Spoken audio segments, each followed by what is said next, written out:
ਵਾਹਿਗੁਰੂ ਸਾਹਿਬ JIO. ਹਰ ਜੇਠ ਜੋੜੰਦਾ ਲੋੜੀਐ, ਜਿਸ ਅੱਗੇ ਸਭ ਨਿਵੰਨ। ਹਰ ਸੱਜਣ ਦਾਵਣ ਲੱਗਿਆ, ਕਿਸੈ ਨਾ ਦੇਈ ਬੰਨ। ਮਾਣਕ ਮੋਤੀ ਨਾਮ ਪ੍ਰਭ, ਉਨ ਲੱਗੈ ਨਾਹੀ ਸੰਨ। ਰੰਗ ਸਭੇ ਨਾਰਾਇਣੈ, ਜੇਤੇ ਮਨ ਭਵਨ। ਜੋ ਹਰ ਲੋੜੇ ਸੋ ਕਰੇ, ਸੋਈ ਜੀ ਕਰਨ। ਜੋ ਪ੍ਰਭ ਕੀਤੇ ਆਪਣੇ, ਸੇਈ ਕਹੀਐ ਧਨ। ਆਪਣ ਲੀਆ ਜੇ ਮਿਲੈ, ਵਿਛੜ ਕਿਉ ਰਵਨ। ਸਾਧੂ ਸੰਗ ਪ੍ਰਾਪਤੇ, ਨਾਨਕ ਰੰਗ ਮਣਨ। ਹਰ ਜੇਠ ਰੰਗੀਲਾ ਤਿਸ ਤਣੀ, ਜਿਸ ਕੈ ਭਾਗ ਮਥਨ। ਸਾਧੂ ਸੰਗ ਪ੍ਰਾਪਤੇ, ਨਾਨਕ ਰੰਗ ਮਣਨ। ਹਰ ਜੇਠ ਰੰਗੀਲਾ ਤਿਸ ਤਣੀ, ਜਿਸ ਕੈ ਭਾਗ ਮਥਨ। ਵਾਹਿਗੁਰੂ ਜੀ ਕਾ ਖਾਲਸਾ, ਵਾਹਿਗੁਰੂ ਜੀ ਕੀ ਫਤਿਹ।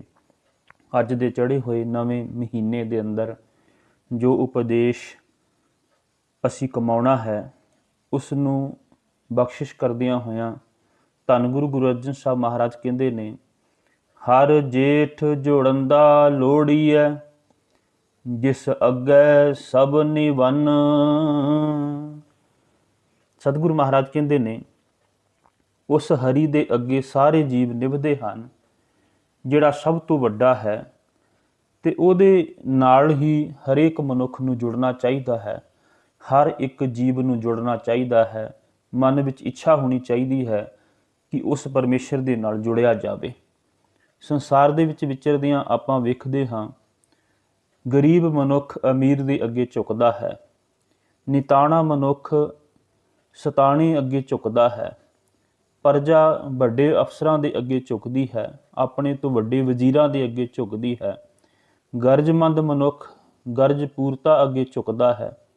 ਇਸ ਤੋਂ ਅੱਗੇ ਆਪਾਂ ਜੇਕਰ ਲੈ ਕੇ ਦੇਖੀਏ, ਅਧਿਆਤਮਕ ਤੌਰ 'ਤੇ ਵੀ ਮਨੁੱਖ ਆਪਣੇ ਦੇਵੀ ਦੇਵਤਿਆਂ ਦੇ ਅੱਗੇ, ਅਵਤਾਰਾਂ ਦੇ ਅੱਗੇ, ਪੈਗੰਬਰਾਂ ਦੇ ਅੱਗੇ ਮਨੋਕਾਮਨਾਵਾਂ ਪੂਰੀਆਂ ਕਰਨ ਵਾਸਤੇ, ਸ਼ਾਂਤੀ ਦੇ ਵਾਸਤੇ, ਹੋਰ ਲੋੜਾਂ ਪੂਰੀਆਂ ਕਰਨ ਵਾਸਤੇ ਮਨੁੱਖ ਝੁਕਦਾ ਹੈ। ਇੱਥੋਂ ਤੱਕ ਕਿ ਮਨੁੱਖ ਬੜੀ ਹੇਠਲੀ ਪੱਧਰ ਦੇ ਉੱਤੇ ਜਾ ਕੇ ਮੜੀਆਂ ਮਸਾਣਾਂ, ਕਬਰਾਂ, ਦੇਹਧਾਰੀ ਗੁਰੂਆਂ ਦੇ ਅੱਗੇ ਵੀ ਝੁਕਦਾ ਹੈ। ਪਰ ਇਸ ਤੋਂ ਉਲਟ ਕਦੀ ਨਹੀਂ ਕਿਸੇ ਨੇ ਵੇਖਿਆ ਹੋਵੇਗਾ ਕਿ ਅਮੀਰ ਗਰੀਬ ਦੇ ਅੱਗੇ ਝੁਕੇ, ਸਤਾਣਾ ਨਿਤਾਣੇ ਦੇ ਅੱਗੇ ਝੁਕੇ, ਅਫਸਰ ਜਿਹੜਾ ਹੈ ਆਪਣੇ ਪ੍ਰਜਾ ਦੇ ਅੱਗੇ ਝੁਕੇ, ਗਰਜ ਪੂਰਤਾ ਗਰਜਮੰਦ ਦੇ ਅੱਗੇ ਝੁਕੇ। ਕਦੀ ਕਿਸੇ ਨੇ ਨਹੀਂ ਵੇਖਿਆ ਅਧਿਆਤਮਕ ਤੌਰ 'ਤੇ ਵੀ ਕੋਈ ਇਸ਼ਟ ਆਪਣੇ ਕਿਸੇ ਦੂਸਰੇ ਇਸ਼ਟ ਦੇ ਅੱਗੇ ਜਾਂ ਆਪਣੇ ਜਗਿਆਸੂ ਦੇ ਅੱਗੇ ਝੁਕੇ। ਕਦੀ ਇਹ ਨਹੀਂ ਹੋ ਸਕਦਾ। ਪਰ ਖਿਆਲ ਕਰਨਾ, ਦੁਨੀਆ ਦੇ ਅੰਦਰ ਭਾਵੇਂ ਕੋਈ ਗਰੀਬ ਹੋਵੇ, ਭਾਵੇਂ ਕੋਈ ਅਮੀਰ ਹੋਵੇ, ਭਾਵੇਂ ਗਰਜਮੰਦ ਹੋਵੇ, ਭਾਵੇਂ ਗਰਜ ਪੂਰਤ ਹੋਵੇ, ਭਾਵੇਂ ਕੋਈ ਮਨੁੱਖ ਜਿਸ ਤਰ੍ਹਾਂ ਦਾ ਮਰਜ਼ੀ ਹੋਵੇ, ਸੁੱਖ ਦੁੱਖ ਦੇ ਵਾਸਤੇ, ਸੰਸਾਰ ਦੀਆਂ ਲੋੜਾਂ ਪੂਰੀਆਂ ਕਰਨ ਵਾਸਤੇ, ਸਭ ਕੁਝ ਪ੍ਰਾਪਤ ਕਰਨ ਵਾਸਤੇ ਮਨੁੱਖ ਜਿਹੜਾ ਹੈ ਉਹ ਕੇਵਲ ਤੇ ਕੇਵਲ ਪਰਮੇਸ਼ਰ ਦੇ ਅੱਗੇ ਝੁਕਦਾ ਹੈ। ਕਿਉਂ ਝੁਕਦਾ ਹੈ? ਉਹਦਾ ਕਾਰਨ ਇੱਕੋ ਹੀ ਇੱਕ ਹੈ ਕਿ ਉਹ ਪਰਮੇਸ਼ਰ, ਉਹਨੇ ਸਾਰਾ ਇਹ ਜਗਤ ਪੈਦਾ ਕੀਤਾ ਹੋਇਆ ਹੈ। ਉਸ ਪਰਮੇਸ਼ਰ ਦੇ ਵਿੱਚ ਖਾਸੀਅਤ ਹੈ ਕਿ ਉਹ ਸਭ ਕੁਝ ਕਰਨ ਦੇ ਸਮਰੱਥ ਹੈ। ਧੰਨ ਗੁਰੂ ਅਰਜਨ ਸਾਹਿਬ ਮਹਾਰਾਜ ਸੋਰਠ ਰਾਗ ਦੇ ਅੰਦਰ ਸਾਡੇ ਸਨਮੁਖ ਉਹ ਪਾਵਨ ਬਚਨ ਰੱਖਦੇ ਨੇ। ਸਾਹਿਬ ਕਹਿੰਦੇ ਨੇ, ਸਭ ਜਗ ਜਿਨੇ ਉਪਾਇਆ ਭਾਈ, ਕਰਨ ਕਾਰਨ ਸਮਰੱਥ। ਜਿਉ ਪਿੰਡ ਜਿਨ ਸਾਜਿਆ ਭਾਈ, ਦੇ ਕਰ ਆਪਣੀ ਵੱਥ। ਕਿਨ ਕਹੀਐ ਕਿਉ ਦੇਖੀਐ ਭਾਈ, ਕਰਤਾ ਏਕ ਅਕਥ। ਕਿਉਂਕਿ ਉਹ ਪਰਮੇਸ਼ਰ ਸਰਬ ਸ਼ਕਤੀਮਾਨ ਹੈ। ਉਹਨੇ ਸਾਰਾ ਜਗਤ ਪੈਦਾ ਕੀਤਾ, ਉਹ ਸਭ ਕਰਨ ਕਾਰਨ ਦੇ ਸਮਰੱਥ ਹੈ। ਉਹਨੇ ਆਪਣੀ ਸੱਤਿਆ ਦੇ ਕੇ ਇਹ ਸਾਰਾ ਸੰਸਾਰ ਜਿਹੜਾ ਹੈ ਉਹ ਪੈਦਾ ਕੀਤਾ ਹੈ। ਤੇ ਉਹ ਸਭ ਕੁਝ ਪੈਦਾ ਕਰਕੇ ਉਹਨੂੰ ਵੇਖ ਰਿਹਾ ਹੈ, ਉਹਨੂੰ ਚਲਾ ਰਿਹਾ ਹੈ। ਇਸੇ ਕਰਕੇ ਸਤਿਗੁਰੂ ਮਹਾਰਾਜ ਪਾਵਨ ਬਾਣੀ ਦੇ ਅੰਦਰ ਸਾਨੂੰ ਸਮਝਾਉਣਾ ਕਰਦੇ ਨੇ, ਸਭ ਕਹਿੰਦੇ ਨੇ ਉਸ ਪਰਮੇਸ਼ਰ ਦੇ ਅੱਗੇ ਜਿਹੜਾ ਹੈ ਤੂੰ ਝੁਕ ਜਾ, ਝੁਕਿਆ ਹੀ ਤੇਰਾ ਕਲਿਆਣ ਹੋਣਾ ਹੈ। ਉਹਦੀ ਆਰਾਧਨਾ ਕਰ, ਉਹਦੇ ਗੁਣ ਜਿਹੜੇ ਨੇ ਉਹ ਗਾ।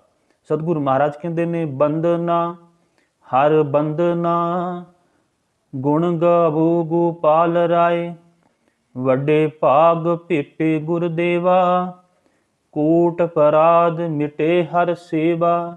ਉਸ ਪਰਮੇਸ਼ਰ ਦੇ ਅੱਗੇ ਬੰਦਨਾ ਕਰ, ਨਮਸਕਾਰ।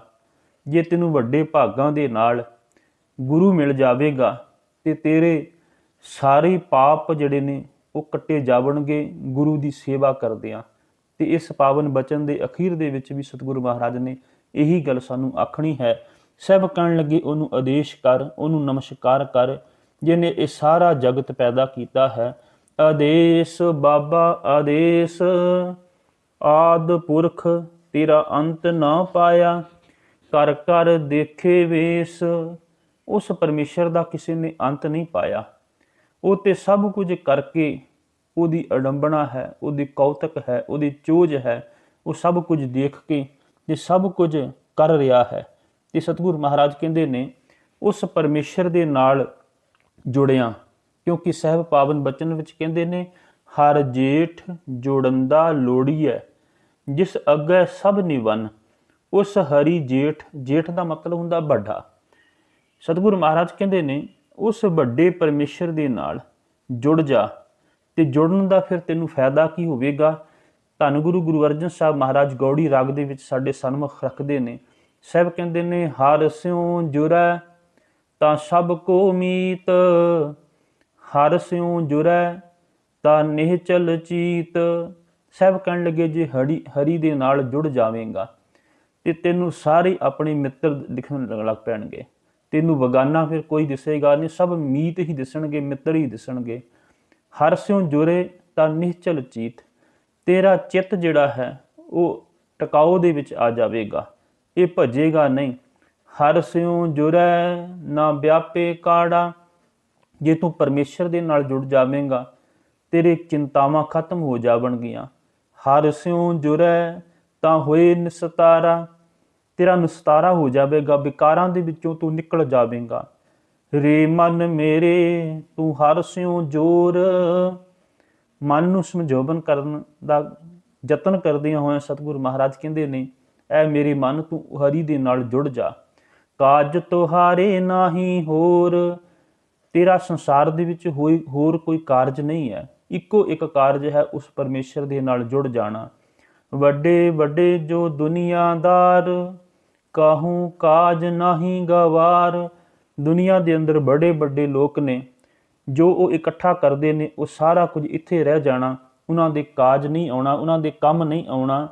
ਹਰ ਕਾ ਦਾਸ ਨੀਚ ਕੁਲ ਸੁਣੈ, ਤਿਸ ਕੈ ਸੰਗ ਖਿਨ ਮਾਹੇ ਉਦਰੈ। ਸਤਿਗੁਰੂ ਮਹਾਰਾਜ ਕਹਿੰਦੇ ਨੇ ਕੋਈ ਪਰਮੇਸ਼ਰ ਦੀ ਯਾਦ ਵਿੱਚ ਜੀਵਨ ਬਿਤਾਉਣ ਵਾਲਾ ਭਾਵੇਂ ਨੀਵੀਂ ਜਾਤ ਵਿੱਚ ਵੀ ਕਿਉਂ ਨਾ ਪੈਦਾ ਹੋਵੇ, ਸਭ ਕਹਿਣ ਲੱਗੇ ਉਹਦਾ ਸੰਗ ਕਰਨ ਦੇ ਨਾਲ, ਉਹਦੇ ਨਾਲ ਮਿੱਤਰਤਾ ਪਾਉਣ ਦੇ ਨਾਲ ਖਿਨ ਦੇ ਵਿੱਚ ਉਧਾਰ ਹੋ ਜਾਂਦਾ ਹੈ। ਤੇ ਸਤਿਗੁਰੂ ਮਹਾਰਾਜ ਕਹਿੰਦੇ ਨੇ ਉਸ ਪਰਮੇਸ਼ਰ ਦੇ ਨਾਲ ਹਰੇਕ ਮਨੁੱਖ ਨੂੰ ਜਿਹੜਾ ਹੈ ਉਹ ਜੁੜਨਾ ਚਾਹੀਦਾ ਹੈ, ਕਿਉਂਕਿ ਉਹਦੇ ਨਾਲ ਜੁੜਿਆ ਹੀ ਜੀਵਨ ਦਾ ਮੂਲ ਜਿਹੜਾ ਹੈ ਉਹ ਰਹਿੰਦਾ ਹੈ। ਜੇ ਪਰਮੇਸ਼ਰ ਦੇ ਨਾਲੋਂ ਟੁੱਟ ਜਾਵੇ ਤੇ ਸਤਿਗੁਰੂ ਮਹਾਰਾਜ ਕਹਿੰਦੇ ਨੇ ਜੀਵਨ ਵਿਕਾਰਾਂ ਦੇ ਵਿੱਚ ਫਸ ਕੇ ਤੇ ਖਤਮ ਹੋ ਜਾਂਦਾ ਹੈ। ਜਿਵੇਂ ਦੁਨਿਆਵੀ ਤੌਰ ਤੇ ਅਸੀਂ ਵੇਖਦੇ ਹਾਂ ਕਿ ਜਿਹੜੇ ਮੂਲ ਦੇ ਨਾਲ ਜੁੜੇ ਰਹਿੰਦੇ ਨੇ ਉਹ ਆਪ ਵੀ ਹਰੇ ਭਰੇ ਰਹਿੰਦੇ ਨੇ, ਆਪ ਵੀ ਆਨੰਦਮਈ ਰਹਿੰਦੇ ਨੇ ਤੇ ਦੁਨੀਆ ਨੂੰ ਵੀ ਉਹ ਰਸਤਾ ਦਿਖਾ ਦਿੰਦੇ ਨੇ, ਦੁਨੀਆ ਨੂੰ ਵੀ ਜੋ ਹੈ ਉਹ ਸੱਚ ਦਾ ਮਾਰਗ ਦੱਸ ਦਿੰਦੇ ਨੇ। ਦੁਨਿਆਵੀ ਤੌਰ ਤੇ ਆਪਾਂ ਵੇਖਦੇ ਹਾਂ ਇੱਕ ਦਰਖਤ ਹੈ, ਉਸ ਦਰਖਤ ਦੇ ਨਾਲ ਡਾਹਣੀ ਦੇ ਨਾਲ ਪੱਤਾ ਜੁੜਿਆ ਹੋਇਆ ਹੈ।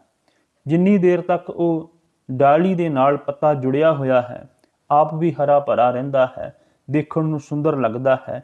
ਫਿਰ ਨਾਲ ਉਹ ਕਰਦਾ ਕੀ ਹੈ, ਦੂਜਾ ਪਰਉਪਕਾਰ ਦਾ ਕੰਮ ਆਕਸੀਜਨ ਦੇ ਕੇ ਤੇ ਹੋਰਨਾਂ ਦੇ ਵਾਸਤੇ ਵੀ ਜੀਵਨ ਜਿਹੜਾ ਹੈ, ਜ਼ਿੰਦਗੀ ਜਿਹੜੀ ਹੈ ਉਹ ਆਬਾਦ ਕਰ ਦਿੰਦਾ ਹੈ। ਪਰ ਖਿਆਲ ਕਰਨਾ ਜਦੋਂ ਡਾਲੀ ਦੇ ਨਾਲੋਂ ਉਹ ਪੱਤਾ ਟੁੱਟ ਜਾਂਦਾ ਹੈ ਤੇ ਉਹਦਾ ਆਪਣਾ ਜੀਵਨ ਵੀ ਖਤਮ ਹੋ ਜਾਂਦਾ ਹੈ ਤੇ ਉਹਦਾ ਪਰ ਉਪਕਾਰ ਜਿਹੜਾ ਹੈ ਉਹ ਵੀ ਖਤਮ ਹੋ ਜਾਂਦਾ, ਭਾਵ ਉਹ ਆਕਸੀਜਨ ਦੇਣੀ ਵੀ ਬੰਦ ਕਰ ਦਿੰਦਾ ਹੈ। ਦੂਜੀ ਉਦਾਹਰਨ ਆਪਾਂ ਲਿਖਦੇ ਹਾਂ ਕਿ ਫੁੱਲ ਜਿਹੜਾ ਹੈ ਉਹ ਡਾਲੀ ਦੇ ਨਾਲ ਲੱਗਿਆ ਹੋਇਆ ਹੈ, ਦੇਖਣ ਨੂੰ ਬੜਾ ਸੁੰਦਰ ਲੱਗਦਾ ਹੈ, ਜੀਵਨ ਨੂੰ ਆਨੰਦਮਈ ਉਹ ਦੱਸਦਾ ਹੈ, ਜੀਵਨ ਨੂੰ ਆਨੰਦਮਈ ਸੁੰਦਰਤਾ ਤੇ ਸੁਗੰਧੀ ਦਿੰਦਾ ਹੈ।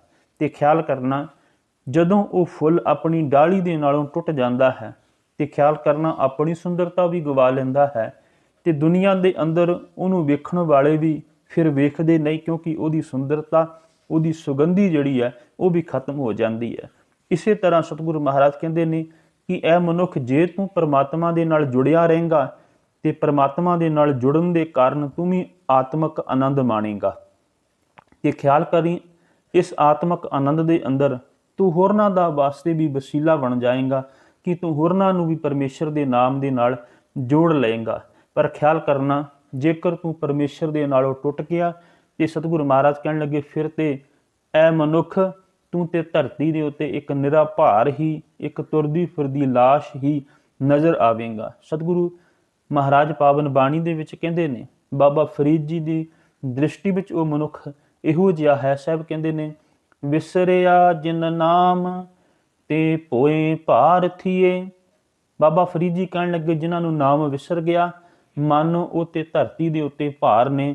ਤੇ ਸਤਿਗੁਰੂ ਮਹਾਰਾਜ ਕਹਿੰਦੇ ਨੇ, ਉਸ ਪਰਮੇਸ਼ਰ ਦੇ ਨਾਲ ਜੁੜਿਆ, ਉਸ ਪਰਮੇਸ਼ਰ ਦੇ ਨਾਲ ਆਪਣਾ ਸੰਬੰਧ ਬਣਾਇਆ, ਉਹਦੀ ਯਾਦ ਹਿਰਦੇ ਵਿੱਚ ਵਸਾਇਆ ਹੀ ਜੀਵਨ ਹੈ। ਉਹਦੇ ਨਾਲੋਂ ਟੁੱਟ ਕੇ ਆਤਮਿਕ ਤੌਰ ਤੇ ਮਨੁੱਖ ਮਰ ਜਾਂਦਾ ਹੈ।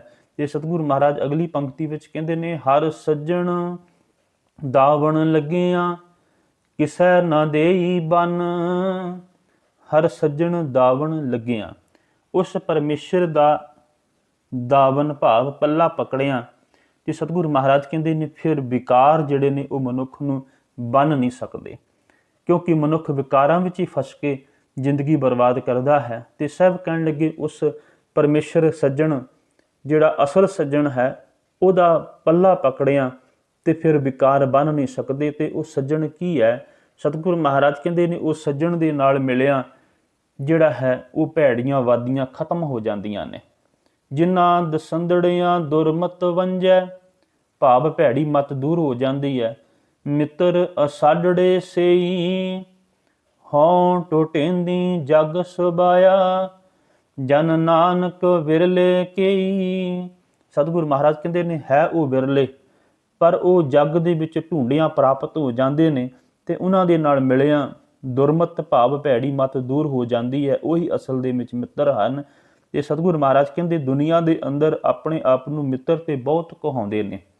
ਗੱਲਾਂ ਬਾਤਾਂ ਰਾਹੀਂ ਮਿੱਤਰ ਬਣਨ ਦੀ ਹਰੇਕ ਕੋਈ ਮਨੁੱਖ ਕੋਸ਼ਿਸ਼ ਕਰਦਾ ਹੈ, ਪਰ ਬਾਬਾ ਫਰੀਦ ਜੀ ਕਹਿਣ ਲੱਗੇ, ਜਦੋਂ ਸੱਚ ਦੇ ਮਾਰਗ ਦੇ ਉੱਤੇ ਚੱਲਦਿਆਂ ਇੱਕ ਵੀ ਮੈਨੂੰ ਢੂੰਡਣ ਦੇ ਨਾਲ ਨਹੀਂ ਜੇ ਲੱਭਦਾ ਪਿਆ। ਫਰੀਦਾ ਗਲੀ ਸੋ ਸੱਜਣ ਵੀ, ਇੱਕ ਟੁੱਟਿੰਦੀ ਨਾ ਲਹਾਂ, ਤੁਖਾਂ ਜਿਉ ਮਾਲੀ ਕਾਰਨ ਤਿਨਾ ਮਾਂ ਪਰੀ। ਤੇ ਬਾਬਾ ਫਰੀਦ ਜੀ ਕਹਿਣ ਲੱਗੇ, ਮੈਨੂੰ ਅਸਲ ਸੱਜਣ ਨਾ ਮਿਲਣ ਦੇ ਕਾਰਨ ਦੁਨੀਆ ਦੇ ਅੰਦਰ ਜਿਹੜੇ ਗੱਲਾਂ ਵਾਲੇ ਤੇ ਬਹੁਤ ਨੇ, ਜਿਹਦੇ ਕਾਰਨ ਮੈਂ ਇਵੇਂ ਧੁੱਖ ਰਿਹਾ ਜਿਵੇਂ ਗੋਟਾ ਧੁੱਖਦਾ ਹੈ। ਤੇ ਮੇਰਾ ਜੀਵਨ ਇਵੇਂ ਬਿਨਾਂ ਸੱਜਣ ਦੇ, ਬਿਨਾਂ ਪਰਮੇਸ਼ਰ ਦੇ ਇਵੇਂ ਦਾ ਬਣ ਜਾਂਦਾ ਹੈ। ਤੇ ਸਤਿਗੁਰੂ ਮਹਾਰਾਜ ਕਹਿੰਦੇ ਨੇ ਵੀ ਜਿਹੜੇ ਉਸ ਸੱਜਣ ਦੇ ਨਾਲ ਜੁੜ ਜਾਂਦੇ ਨੇ, ਫਿਰ ਉਹਨਾਂ ਨੂੰ ਉਹ ਵਿਕਾਰ ਜਿਹੜੇ ਨੇ ਬੰਨ ਕੇ ਨਹੀਂ ਲਿਜਾ ਸਕਦੇ, ਭਾਵ ਜੀਵਨ ਉਹਨਾਂ ਦਾ ਬਰਬਾਦ ਨਹੀਂ ਹੁੰਦਾ। ਕਿਉਂਕਿ ਸਤਿਗੁਰੂ ਮਹਾਰਾਜ ਕਹਿੰਦੇ ਨੇ ਵੀ ਉਹਨਾਂ ਵਿਕਾਰਾਂ ਨੂੰ ਵੀ ਇੱਕ ਸੰਦੇਸ਼ ਹੈ, ਉਹਨਾਂ ਵਿਕਾਰਾਂ ਨੂੰ ਵੀ ਇੱਕ ਆਗਿਆ ਨਹੀਂ ਹੈ ਕਿ ਉਹ ਉਹਨਾਂ ਮਨੁੱਖਾਂ ਦੇ ਕੋਲ ਜਾਵਣ ਜਿਹੜੇ ਮਨੁੱਖ ਪਰਮੇਸ਼ਰ ਦੇ ਨਾਲ ਜੁੜੇ ਹੁੰਦੇ ਨੇ। ਤੇ ਸਤਿਗੁਰੂ ਮਹਾਰਾਜ ਕਹਿੰਦੇ ਨੇ, ਜਹ ਸਾਧੂ ਗੋਬਿੰਦ ਭਜਨ ਕੀਰਤਨ ਨਾਨਕ ਨੀਤ, ਨਾਹੂ ਨਾ ਤੂੰ ਨਹਿ ਛੁਟੈ ਨਿਕਟ ਨਾ ਜਾਇਓ ਦੂਤ।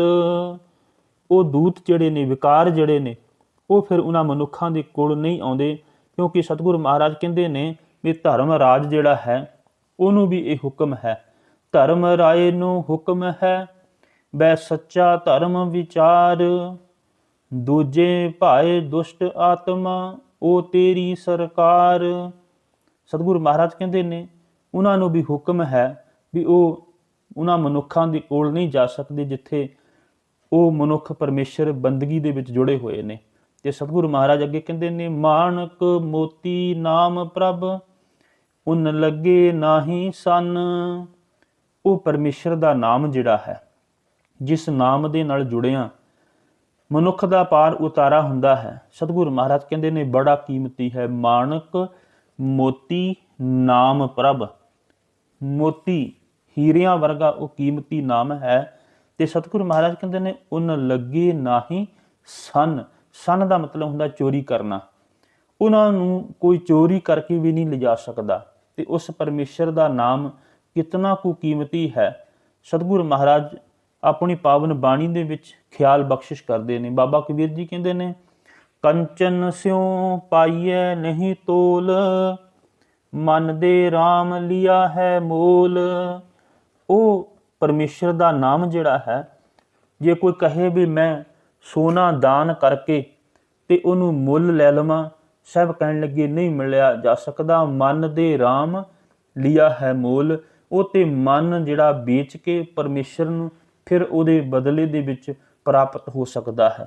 ਤੇ ਸਤਿਗੁਰੂ ਮਹਾਰਾਜ ਕਹਿੰਦੇ ਨੇ ਫਿਰ ਉਹ ਨਾਮ ਜਿਹੜਾ ਹੈ ਪ੍ਰਾਪਤ ਹੋ ਜਾਵੇ, ਫਿਰ ਉਹਦਾ ਕੋਈ ਡਰ ਨਹੀਂ ਵੀ ਕੋਈ ਚੋਰ ਉਹਨੂੰ ਚੋਰੀ ਕਰਕੇ ਲੈ ਜਾਵੇ, ਕਿਉਂਕਿ ਉਹ ਪਰਮੇਸ਼ਰ ਦਾ ਨਾਮ ਧਨ ਜਿਹੜਾ ਹੈ ਉਹ ਸਦਾ ਹੀ ਸਥਿਰ ਹੈ, ਉਹ ਕਦੀ ਖਤਮ ਨਹੀਂ ਹੁੰਦਾ। ਤੇ ਸਤਿਗੁਰੂ ਮਹਾਰਾਜ ਕਹਿੰਦੇ ਨੇ, ਹਰ ਧਨ ਨਿਰਭਉ ਸਦਾ ਸਦਾ ਅਸਥਿਰ ਹੈ, ਸਾਚਾ ਇਹ ਹਰ ਧਨ। ਤੇ ਸਤਿਗੁਰੂ ਮਹਾਰਾਜ ਕਹਿੰਦੇ ਨੇ ਇਹ ਧਨ ਨੂੰ ਕੋਈ ਚੁਰਾ ਕੇ ਨਹੀਂ ਲਿਜਾ ਸਕਦਾ। ਤੇ ਸਤਿਗੁਰੂ ਮਹਾਰਾਜ ਕਹਿੰਦੇ ਨੇ, ਨਾ ਇਹ ਧਨ ਜਲੈ ਨਾ ਤਸਕਰ ਲੈ ਜਾਏ। ਸਤਿਗੁਰੂ ਮਹਾਰਾਜ ਕਹਿੰਦੇ ਨੇ ਨਾ ਇਹ ਧਨ ਜਲ ਸਕਦਾ ਹੈ, ਨਾ ਚੋਰੀ ਕਰਕੇ ਕੋਈ ਚੋਰ ਲਿਜਾ ਸਕਦਾ ਹੈ, ਨਾ ਇਹ ਧਨ ਡੂਬੈ ਨਾ ਇਸ ਧਨ ਕੋ ਮਿਲੇ ਸਜਾਏ। ਨਾ ਇਹ ਧਨ ਪਾਣੀ ਦੇ ਵਿੱਚ ਡੁੱਬ ਕੇ ਖਰਾਬ ਹੋ ਸਕਦਾ ਹੈ। ਸਤਿਗੁਰੂ ਮਹਾਰਾਜ ਕਹਿੰਦੇ, ਇਸ ਧਨ ਕੀ ਦੇਖੋ ਵਡਿਆਈ, ਸਹਿਜੇ ਮਾਤੇ ਅਨ ਦਿਨ ਜਾਈ। ਇਹ ਉਸ ਪਰਮੇਸ਼ਰ ਦੇ ਨਾਮ ਧਨ ਦੀ ਵਡਿਆਈ ਹੈ। ਉਹ ਧਨ ਜਿਹੜਾ ਹੈ ਇਹ ਖਤਮ ਨਹੀਂ ਜੇ ਹੁੰਦਾ। ਤੇ ਅੱਗੇ ਸਤਿਗੁਰੂ ਮਹਾਰਾਜ ਕਹਿੰਦੇ ਨੇ, ਰੰਗ ਸਭੇ ਨਾਰਾਇਣੇ ਜੇਤੇ ਮਨ ਭਵਨ। ਰੰਗ ਸਭੇ ਨਾਰਾਇਣੇ ਜੇਤੇ ਮਨ ਭਵਨ। ਪਰਮਾਤਮਾ ਦੇ ਜਿਤਨੇ ਵੀ ਕੌਤਕ ਹੋ ਰਹੇ ਨੇ ਉਹ ਸਾਰੇ ਮਨ ਨੂੰ ਪਿਆਰੇ ਲੱਗਦੇ ਨੇ। ਰੰਗ ਮਨਨ, ਉਹ ਪਰਮੇਸ਼ਰ ਦੇ ਜਿਹੜੇ ਕੌਤਕ ਨੇ ਉਹ ਬੜੇ ਪਿਆਰੇ ਨੇ। ਤੇ ਸਤਿਗੁਰੂ ਮਹਾਰਾਜ ਕਹਿੰਦੇ ਨੇ, ਐ ਜੀਵ ਤੂੰ ਵੀ ਉਸ ਪਰਮੇਸ਼ਰ ਦੇ ਹੁਕਮ ਦੇ ਅੰਦਰ, ਉਸ ਪਰਮੇਸ਼ਰ ਦੇ ਆਗਿਆ ਦੇ ਵਿੱਚ ਸੰਸਾਰ ਦੇ ਵਿੱਚ ਜੀਵ। ਤੇ ਸਤਿਗੁਰੂ ਮਹਾਰਾਜ ਕਹਿੰਦੇ ਨੇ ਫਿਰ ਖਿਆਲ ਕਰੀ, ਤੈਨੂੰ ਵੀ ਉਹ ਕੌਤਕ ਜਿਹੜੇ ਨੇ ਪਿਆਰੇ ਲੱਗਣ ਲੱਗ ਪੈਣਗੇ। ਜੋ ਪਰਮੇਸ਼ਰ ਚਾਹੁੰਦਾ ਹੈ ਤੂੰ ਵੀ ਉਸ ਅਨੁਸਾਰ ਆਪਣਾ ਜੀਵਨ ਜੀਓ। ਤੇ ਖਿਆਲ ਕਰੀ, ਜਦੋਂ ਜੀਵਨ ਉਹਦੇ ਹੁਕਮ ਦੇ ਅਨੁਸਾਰ ਚੱਲਣ ਲੱਗ ਪਏਗਾ, ਫਿਰ ਦੁਨੀਆ ਦੇ ਅੰਦਰ ਜੋ ਕੁਝ ਹੋ ਰਿਹਾ ਹੈ ਉਸ ਪਰਮੇਸ਼ਰ ਦੇ ਭਾਣੇ, ਉਸ ਪਰਮੇਸ਼ਰ ਦੇ ਹੁਕਮ ਦੇ ਵਿੱਚ ਹੋ ਰਿਹਾ ਤੈਨੂੰ ਸਹਿਜੇ ਹੀ ਪਤਾ ਲੱਗ ਜਾਏਗਾ। ਤੇ ਸਤਿਗੁਰੂ ਮਹਾਰਾਜ ਕਹਿੰਦੇ ਨੇ, ਹੁਕਮੈ ਅੰਦਰ ਸਭ ਕੋ ਬਾਹਰ ਹੁਕਮ ਨਾ ਕੋਏ, ਨਾਨਕ ਹੁਕਮੈ ਜੇ ਬੁਝੈ ਤਾਂ ਹਉਮੈ ਕਹੇ ਨਾ ਕੋਏ। ਸਤਿਗੁਰੂ ਮਹਾਰਾਜ ਕਹਿੰਦੇ ਨੇ ਤੈਨੂੰ ਫਿਰ ਪਤਾ ਲੱਗ ਜਾਏਗਾ ਕਿ ਉਸ ਪਰਮੇਸ਼ਰ ਦੇ ਹੀ ਹੁਕਮ ਦੇ ਵਿੱਚ ਸਭ ਕੁਝ ਹੋ ਰਿਹਾ ਹੈ। ਉਸ ਪਰਮੇਸ਼ਰ ਦੇ ਹੀ ਹੁਕਮ ਦੇ ਵਿੱਚ ਸਭ ਚੱਲ ਰਹੇ ਨੇ। ਤੇ ਤੂੰ ਵੀ ਹੁਕਮ ਦੇ ਵਿੱਚ ਜਦੋਂ ਚੱਲਣ ਲੱਗ ਪਏਗਾ, ਤੇਰੇ ਅੰਦਰੋਂ ਆਪਣੀ ਹਉਮੈ ਜਿਹੜੀ ਹੈ ਉਹ ਖਤਮ ਹੋ ਜਾਵੇਗੀ ਤੇ ਤੂੰ ਪਰਮੇਸ਼ਰ ਦੇ ਨਾਲ ਜੁੜ ਜਾਵੇਗਾ। ਸਾਹਿਬ ਆਖਦੇ ਨੇ, ਜੋ ਹਰ ਲੋੜੇ ਸੋ ਕਰੇ ਸੋਈ ਜੀ ਕਰਨ। ਜੋ ਪਰਮੇਸ਼ਰ ਚਾਹੁੰਦਾ ਹੈ, ਸਤਿਗੁਰੂ ਮਹਾਰਾਜ ਕਹਿੰਦੇ ਨੇ, ਜੀਵ ਉਹੀ ਕੁਝ ਕਰਦਾ ਹੈ। ਮਨੁੱਖ ਦੀ ਆਪਣੀ ਮਰਜ਼ੀ ਨਹੀਂ ਹੈ। ਸਤਿਗੁਰੂ ਮਹਾਰਾਜ ਤੇ ਇੱਥੋਂ ਤੱਕ ਕਹਿੰਦੇ ਨੇ ਵੀ ਕੋਈ ਮਨੁੱਖ ਕਹੇ ਵੀ ਮੈਂ ਪੱਛਮ ਵਾਲੇ ਦਿਸ਼ਾ ਵੱਲ ਜਾਣਾ ਹੈ, ਤੇ ਜੇ ਪਰਮੇਸ਼ਰ ਕਹੇ ਨਹੀਂ ਤੂੰ ਪੂਰਬ ਵਾਲੇ ਪਾਸੇ ਜਾਣਾ ਹੈ, ਤੇ ਤੂੰ ਆਪਣੀ ਮਰਜ਼ੀ ਦੇ ਨਾਲ ਪੱਛਮ ਵਾਲੇ ਪਾਸੇ ਨਹੀਂ ਜਾ ਸਕਦਾ। ਤੈਨੂੰ ਪਰਮੇਸ਼ਰ ਦੀ ਮਰਜ਼ੀ ਦੇ ਅਨੁਸਾਰ ਪੂਰਬ ਵਾਲੇ ਪਾਸੇ ਹੀ ਜਾਣਾ ਪਏਗਾ। ਸਤਿਗੁਰੂ ਮਹਾਰਾਜ ਕਹਿੰਦੇ ਨੇ ਗੁਜਰੀ ਰਾਗ ਦੇ ਅੰਦਰ, ਧੰਨ ਗੁਰੂ ਅਰਜਨ ਸਾਹਿਬ ਮਹਾਰਾਜ, ਮਤਾ ਕਰੇ ਪੱਛਮ ਕੇ ਤਾਈ ਪੂਰਬ ਹੀ ਲੈ ਜਾਤ, ਖਿਨ ਮੈਂ ਥਾਪ ਉਥਾਪਣ ਹਾਰਾ ਆਪਣ ਹਾਥ ਮਤਾਤ। ਸਿਆਣਪ ਕਾਹੂ ਕਾਮ ਨ ਆਤ, ਜੋ ਅਨਰੂਪਿਓ ਠਾਕੁਰ ਮੇਰੇ, ਹੋਏ ਰਹੀ ਉਹ ਬਾਤ। ਜੋ ਪਰਮੇਸ਼ਰ ਨੂੰ ਭਾਉਂਦਾ ਹੈ ਉਹੀ ਬਾਤ ਜਿਹੜੀ ਸੰਸਾਰ ਦੇ ਵਿੱਚ ਹੋਣੀ ਹੈ। ਮਨੁੱਖ ਤੇ ਜੀਵਨ ਇਵੇਂ ਵਿਸਰ ਕਰ ਰਿਹਾ ਹੈ ਜਿਵੇਂ ਕਠਪੁਤਲੀਆਂ ਨੂੰ ਨਚਾਉਣ ਵਾਲਾ ਕਠਪੁਤਲੀਆਂ ਨੂੰ ਨਚਾਉਂਦਾ ਹੈ। ਜਿਵੇਂ ਬਾਜੀਗਰ ਜਿਹੜਾ ਹੈ ਜਿਹੋ ਜਿਹਾ ਭੇਸ ਬਣਾ ਲੈਂਦਾ ਹੈ ਉਹੋ ਜਿਹਾ ਦੁਨੀਆ ਨੂੰ ਸਾਹਮਣੇ ਆ ਜਾਂਦਾ ਹੈ। ਸਤਿਗੁਰੂ ਮਹਾਰਾਜ ਕਹਿੰਦੇ ਨੇ, ਕਾਠ ਕੀ ਪੁੱਤਰੀ ਕਹਾਂ ਕਰੇ ਬਪਰੀ, ਖਿਲਾਵਣ ਹਾਰੋ ਜਾਣੈ, ਜੈਸਾ ਭੇਖ ਕਰਾਵੇ ਬਾਜੀਗਰ, ਉਹ ਤੈਸੋ ਹੀ ਸਾਜ ਆਨੈ। ਸਤਿਗੁਰੂ ਮਹਾਰਾਜ ਕਹਿੰਦੇ ਉਸ ਪਰਮੇਸ਼ਰ ਦੇ ਹੁਕਮ ਦੇ ਵਿੱਚ ਸਭ ਕੁਝ ਚੱਲ ਰਿਹਾ ਹੈ। ਜੀ ਜੰਤ ਤੇਰੇ ਧਾਰੇ, ਪ੍ਰਭ ਡੋਰੀ ਹਾਥ ਤੋਂ ਮਾਰੇ, ਜੇ ਕਰਾਵੇ ਸੋ ਕਰਨਾ, ਨਾਨਕ ਦਾਸ ਤੇਰੀ ਸ਼ਰਨਾ। ਜੇ ਕਰਾਵੇ ਸੋ ਕਰਨਾ, ਜੋ ਪਰਮੇਸ਼ਰ ਕਰ ਰਿਹਾ ਹੈ ਸਤਿਗੁਰੂ ਮਹਾਰਾਜ ਕਹਿਣ ਲੱਗੇ ਉਹੀ ਤੈਨੂੰ ਕਰਨਾ ਪਵੇਗਾ। ਤੂੰ ਉਸ ਪਰਮੇਸ਼ਰ ਦੀ ਸ਼ਰਨ ਦੇ ਵਿੱਚ ਆ ਜਾ, ਫਿਰ ਆਨੰਦ ਬਣ ਜਾਵੇਗਾ। ਅੱਗੇ ਸਤਿਗੁਰੂ ਮਹਾਰਾਜ ਕਹਿੰਦੇ ਨੇ, ਜੋ ਪ੍ਰਭ ਕੀਤੇ ਆਪਣੇ, ਸਈ ਕਹੀਐ ਧਨ। ਜੋ ਪਰਮੇਸ਼ਰ ਨੇ ਆਪਣੇ ਜਿਨ੍ਹਾਂ ਨੂੰ ਬਣਾ ਲਈ ਆ, ਸਤਿਗੁਰੂ ਮਹਾਰਾਜ ਕਹਿੰਦੇ ਨੇ ਉਹ ਸ਼ਾਬਾਸ਼ ਦੇ ਪਾਤਰ ਬਣ ਜਾਂਦੇ ਨੇ, ਭਾਵ ਉਹ ਧਨ ਹੋ ਜਾਂਦੇ ਨੇ। ਤੇ ਬਾਬਾ ਫਰੀਦ ਵੀ ਕਹਿੰਦੇ ਨੇ, ਆਪ ਸਵਾਰੇ ਮੈਂ ਮਿਲੈ, ਮੈਂ ਮਿਲਿਆ ਸੁਖ ਹੋਏ। ਸਭ ਕਹਿਣ ਲੱਗੇ ਵੀ ਉਹਦਾ ਬਣਨ ਦੇ ਵਾਸਤੇ ਕਰਨਾ ਕੀ ਪਏਗਾ, ਆਪਣੇ ਆਪ ਨੂੰ ਸਵਾਰਨਾ ਪਏਗਾ। ਆਪ ਸਵਾਰੇ ਮੈਂ ਮਿਲੇ, ਮੈਂ ਮਿਲਿਆ ਸੁਖ ਹੋਏ। ਫਰੀਦਾ ਜੇ ਤੂੰ ਮੇਰਾ ਹੋਏ ਰਹੇ, ਸਭ ਜਗ ਤੇਰਾ ਹੋਏ। ਬਾਬਾ ਫਰੀਦ ਜੀ ਕਹਿੰਦੇ ਵੀ ਉਹ ਪਰਮੇਸ਼ਰ ਇੱਕ ਗੱਲ ਆਖਦਾ ਵੀ ਜੇ ਤੂੰ ਮੇਰਾ ਹੋ ਜਾਵੇਗਾ ਤੇ ਖਿਆਲ ਕਰੀ ਸਾਰਾ ਜਗ ਜਿਹੜਾ ਹੈ ਉਹ ਫਿਰ ਤੇਰਾ ਹੋ ਜਾਵੇਗਾ। ਤੇ ਸਤਿਗੁਰੂ ਮਹਾਰਾਜ ਪਾਵਨ ਬਚਨਾਂ ਦੇ ਵਿੱਚ ਕਹਿੰਦੇ ਨੇ, ਆਪਨ ਲੀਆ ਜੇ ਮਿਲੈ, ਵਿਛੜ ਕਿਉਂ ਰਵਨ। ਸਤਿਗੁਰੂ ਮਹਾਰਾਜ ਕਹਿੰਦੇ ਨੇ, ਜੇਕਰ ਕੋਈ ਮਨੁੱਖ ਸੋਚੇ ਵੀ ਮੈਂ ਆਪਣੇ ਤਾਕਤ ਦੇ ਨਾਲ ਉਸ ਪਰਮੇਸ਼ਰ ਦੇ ਨਾਲ ਜੁੜ ਜਾਵਾਂ, ਤੇ ਸਤਿਗੁਰੂ ਮਹਾਰਾਜ ਕਹਿੰਦੇ ਨੇ ਫਿਰ ਉਹ ਵਿਛੜ ਕੇ ਪਰਮੇਸ਼ਰ ਦੇ ਨਾਲ ਰੋਂਦੇ ਕਿਉਂ ਨੇ, ਕਿਉਂਕਿ ਇਹ ਸਾਰਾ ਕੁਝ ਉਸ ਪਰਮੇਸ਼ਰ ਦੇ ਹੱਥ ਵੱਸ ਵਿੱਚ ਹੈ। ਸਾਹਿਬ ਆਖਦੇ ਨੇ, ਦਾਤੇ ਦਾਤ ਰੱਖੀ ਹੱਥ ਆਪਣੇ, ਜਿਸ ਭਾਵੈ ਤਿਸ ਦੇਈ। ਇਹ ਮਿਲਾਪ ਦੀ ਦਾਤ ਵੀ ਉਸ ਪਰਮੇਸ਼ਰ ਨੇ ਆਪਣੇ ਹੱਥ ਵਿੱਚ ਰੱਖੀ ਹੋਈ ਹੈ। ਅਸੀਂ ਹਰ ਰੋਜ਼ ਜਪਜੀ ਸਾਹਿਬ ਦੇ ਵਿੱਚ ਪੜ੍ਹਦੇ ਹਾਂ, ਆਖਣ ਜੋਰ ਚੁੱਪੈ ਨਹੀਂ ਜੋਰ। ਨਾ ਮਨੁੱਖ ਦਾ ਤਾਕਤ ਜ਼ੋਰ ਜਿਹੜਾ ਹੈ ਆਪਣੇ ਹੱਥ ਵਿੱਚ ਚੁੱਪ ਰਹਿਣ ਦੀ ਹੈ, ਨਾ ਕੁਝ ਬੋਲਣ ਦੀ ਹੈ। ਜ਼ੋਰ ਨਾ ਮੰਗਣ ਦੇਣ ਨਾ ਜ਼ੋਰ, ਨਾ ਉਹਦੇ ਹੱਥ ਵਿੱਚ ਮੰਗਣ ਦੀ ਤੇ ਨਾ ਦੇਣ ਦੀ ਜਿਹੜੀ ਹੈ ਤਾਕਤ ਹੈ। ਜ਼ੋਰ ਨਾ ਜੀਵਨ ਮਰਨ ਨਾ ਜ਼ੋਰ, ਨਾ ਜੀਵਨ ਦੇ ਉੱਤੇ ਜ਼ੋਰ ਹੈ ਨਾ ਮਰਨ ਉੱਤੇ ਜ਼ੋਰ ਹੈ। ਜ਼ੋਰ ਨਾ ਰਾਜ ਮਾਲ ਮਨ ਸੋਰ, ਜ਼ੋਰ ਨਾ ਸੁਰਤੀ ਗਿਆਨ ਵਿਚਾਰ, ਜ਼ੋਰ ਨਾ ਜੁਗਤੀ ਛੁਟੈ ਸੰਸਾਰ। ਜਿਸ ਹੱਥ ਜ਼ੋਰ ਕਰ ਵੇਖੈ ਸੋਏ, ਨਾਨਕ ਉੱਤਮ ਨੀਚ ਨਾ ਕੋਏ। ਉਹਦੇ ਹੱਥ ਵਿੱਚ ਸਭ ਜ਼ੋਰ ਹੈ, ਤਾਕਤ ਹੈ, ਉਹ ਸਭ ਕੁਝ ਕਰਕੇ ਵੇਖ ਰਿਹਾ ਹੈ। ਹੇ ਨਾਨਕ, ਸੰਸਾਰ ਦੇ ਵਿੱਚ ਕੋਈ ਉੱਤਮ ਜਾਂ ਕੋਈ ਨੀਵਾਂ ਨਹੀਂ ਹੈ, ਇਹ ਉਸ ਮਾਲਕ ਦੀ ਹੁਕਮ ਦੇ ਵਿੱਚ ਸਭ ਕੁਝ ਹੋ ਰਿਹਾ ਹੈ। ਤੇ ਸਤਿਗੁਰੂ ਮਹਾਰਾਜ ਕਹਿੰਦੇ ਨੇ, ਸਾਧੂ ਸੰਗ ਪ੍ਰਾਪਤੇ, ਨਾਨਕ ਰੰਗ ਮੜਨ। ਸਤਿਗੁਰੂ ਮਹਾਰਾਜ ਕਹਿੰਦੇ ਨੇ, ਸਾਧੂ ਸੰਗ ਪ੍ਰਾਪਤੇ। ਸਾਧੂ ਦਾ ਮਤਲਬ ਗੁਰੂ, ਜਿਹੜੇ ਗੁਰੂ ਨੂੰ ਮਿਲ ਜਾਂਦੇ ਨੇ, ਭਾਵ ਗੁਰੂ ਦੇ ਨਾਲ ਆਪਣਾ ਨਾਤਾ ਜੋੜ ਲੈਂਦੇ ਨੇ। ਤੇ ਸਤਿਗੁਰੂ ਮਹਾਰਾਜ ਕਹਿੰਦੇ ਨੇ ਫਿਰ ਉਹ ਜੀਵਨ ਦੇ ਅੰਦਰ ਉਸ ਪਰਮੇਸ਼ਰ ਦੇ ਆਖੀ ਅਨੁਸਾਰ ਆਨੰਦ ਮਾਣਦੇ ਨੇ, ਜਿਹੜੇ ਗੁਰੂ ਦੇ ਨਾਲ ਮਿਲ ਜਾਂਦੇ ਨੇ। ਤੇ ਸਤਿਗੁਰੂ ਮਹਾਰਾਜ ਕਹਿੰਦੇ ਨੇ ਉਹਦੇ ਨਾਲ ਜੁੜਿਆਂ, ਪਰਮੇਸ਼ਰ ਦੇ ਨਾਲ ਜੁੜਿਆਂ ਹੀ ਆਨੰਦ ਜਿਹੜਾ ਹੈ ਉਹ ਪ੍ਰਾਪਤ ਹੋ ਸਕਦਾ, ਕਿਉਂਕਿ ਪਰਮੇਸ਼ਰ ਦੇ ਨਾਲ ਮਿਲਣਾ ਉਹ ਵੀ ਗੁਰੂ ਦੇ ਰਾਹੀਂ ਹੀ ਸੰਭਵ ਹੈ। ਸਤਿਗੁਰੂ ਮਹਾਰਾਜ ਪਾਵਨ ਬਾਣੀ ਦੇ ਵਿੱਚ ਸਮਝਾਉਣਾ ਕਰਦੇ ਨੇ, ਬਿਨ ਸਤਿਗੁਰ ਕਿਨੇ ਨਾ ਪਾਇਓ, ਬਿਨ ਸਤਿਗੁਰ ਕਿਨੇ ਨਾ ਪਾਇਆ, ਸਤਿਗੁਰ ਵਿੱਚ ਆਪ ਰਖੀਅਨ ਕਰ ਪ੍ਰਗਟ ਆਖ ਸੁਣਾਇਆ। ਉਹ ਪਰਮੇਸ਼ਰ ਜਿਹੜਾ ਹੈ ਉਹ ਗੁਰੂ ਦੇ ਰਾਹੀਂ ਹੀ ਪ੍ਰਾਪਤ ਹੁੰਦਾ ਹੈ। ਤੇ ਸਤਿਗੁਰੂ ਮਹਾਰਾਜ ਅਖੀਰਲੀ ਪੰਕਤੀ ਦੇ ਵਿੱਚ ਸਮਝਾਉਣਾ ਕਰਦੇ ਨੇ, ਹਰ ਜੇਠ ਰੰਗੀਲਾ ਤਿਸ ਤਣੀ, ਜਿਸ ਕੈ ਭਾਗ ਮਥਨ। ਸਤਿਗੁਰੂ ਮਹਾਰਾਜ ਕਹਿੰਦੇ ਨੇ ਹਰੀ ਜੇਠ ਦੇ ਨਾਲ ਜੁੜਿਆ ਤੇ ਫਿਰ ਸਤਿਗੁਰੂ ਮਹਾਰਾਜ ਕਹਿੰਦੇ ਨੇ ਇਸ ਮੱਥੇ ਦੇ ਭਾਗ ਜਾਗ ਪੈਂਦੇ ਨੇ।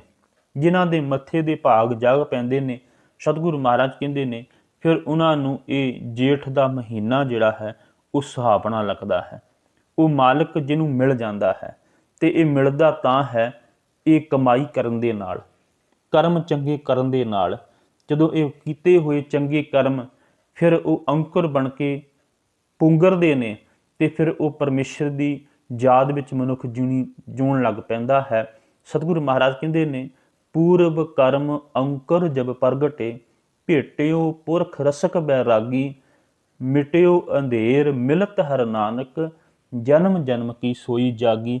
ਜਨਮਾਂ ਜਨਮਾਂ ਦੇ ਪਾਪ ਕੱਟੇ ਜਾਂਦੇ ਨੇ ਤੇ ਅੰਦਰੋਂ ਉਹ ਪਰਮੇਸ਼ਰ ਦੀ ਯਾਦ ਪੈਦਾ ਹੋ ਜਾਂਦੀ ਹੈ ਤੇ ਉਸ ਪਰਮੇਸ਼ਰ ਦੀ ਯਾਦ ਮਿਲਣ ਦੇ ਨਾਲ ਫਿਰ ਉਹ ਪਰਮੇਸ਼ਰ ਹਮੇਸ਼ਾ ਹਮੇਸ਼ਾ ਦੇ ਵਾਸਤੇ ਆਪਣਾ ਬਣ ਜਾਂਦਾ ਹੈ, ਪਰਮੇਸ਼ਰ ਦੇ ਨਾਲ ਜੁੜ ਜਾਂਦਾ ਹੈ। ਜਿਹੜੀ ਪਹਿਲੀ ਪੰਕਤੀ ਦੇ ਸਤਿਗੁਰੂ ਮਹਾਰਾਜ ਸਾਨੂੰ ਆਖਦੇ ਨੇ ਵੀ ਹਰ ਜੇਠ ਜੁੜਨ ਦਾ ਲੋੜੀਏ, ਜਿਸ ਅੱਗੇ ਸਭ ਨਿਵੰਨ। ਉਸ ਹਰੀ ਜੇਠ ਦੇ ਨਾਲ ਜਿਹੜਾ ਸਭ ਤੋਂ ਵੱਡਾ ਹੈ ਉਹਦੇ ਨਾਲ ਜੁੜਨਾ ਚਾਹੀਦਾ ਹੈ, ਕਿਉਂਕਿ ਉਹਦੇ ਨਾਲ ਜੁੜਿਆ ਹੀ ਜੀਵਨ ਦੇ ਅੰਦਰ ਆਨੰਦ ਹੈ, ਜੀਵਨ ਦੇ ਅੰਦਰ ਖੁਸ਼ੀ ਖੇੜਾ ਹੈ। ਸਤਿਗੁਰੂ ਮਹਾਰਾਜ ਕਿਰਪਾ ਕਰੇ ਅਸੀਂ ਵੀ ਇਸ ਚੜ੍ਹੇ ਹੋਏ ਜੇਠ ਦੇ ਮਹੀਨੇ ਦੇ ਅੰਦਰ ਪਰਮੇਸ਼ਰ ਦੇ ਨਾਲ ਜੁੜ ਕੇ ਉਹਦੀ ਯਾਦ ਵਿੱਚ ਜੀਵਨ ਗੁਜ਼ਾਰੀਏ। ਫਿਰ ਅਸੀਂ ਵਿਕਾਰਾਂ ਤੋਂ ਬਚ ਜਾਵਾਂਗੇ ਅਤੇ ਉਸ ਦੀ ਯਾਦ ਦੇ ਵਿੱਚ ਜ਼ਿੰਦਗੀ ਜਿਉਣ ਲੱਗ ਪਵਾਂਗੇ। ਫਿਰ ਇਹ ਜੇਠ ਦਾ ਮਹੀਨਾ ਸਾਡੇ ਵਾਸਤੇ ਸੁੱਖਾਂ ਭਰਿਆ ਆਨੰਦਮਈ ਸੁਹਾਵਣਾ ਬਣ ਜਾਵੇਗਾ।